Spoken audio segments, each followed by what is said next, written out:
guys, today's video manghuli tayo ng pusit. Kung may mahuli man tayong crab, sige sasama na rin natin, pero hindi tayo focus tayo sa pusit. Ayan, no, napaka high tide ngayon, and then ayan, pupunta na tayo sa locations na panghuhulihan natin. Ayan, medyo maraming tao kaya sinunod na tayo ng ganyan lang. Ayan, na nga guys, nakahuli lang tayo ng isang pirasong pusit at saka kaunting crab. Ayan, kaunti lang yung kinuha natin kasi nga medyo nasasayang pagka marami ang kinuha natin. Meron din siyang mga nahuli din akong halaan sa ilalim yan.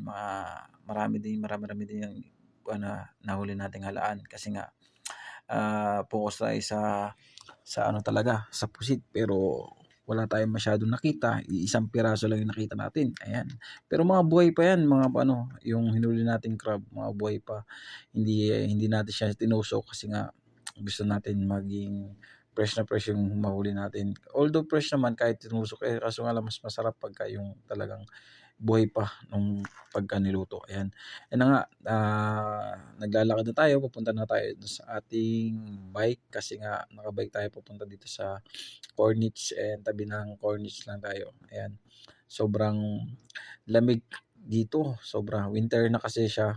Ngayon, basang-basa pa ako ng tubig, tapos malamig.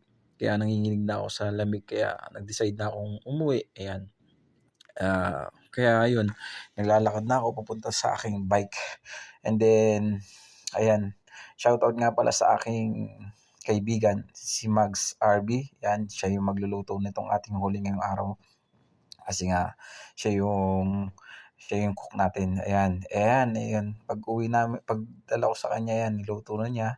Ayan, ginataan lang niya ginataan sa kalabasa na may crabs, na mayroong halaan, tapos meron siyang pusit. Ayan, may isang piraso tayong pusit na huli. Ayan, yung ayan. Sobrang sarap niya magluto. Ayan guys. Ayan, simpleng luto lang yan.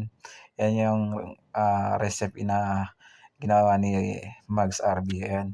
Hanggang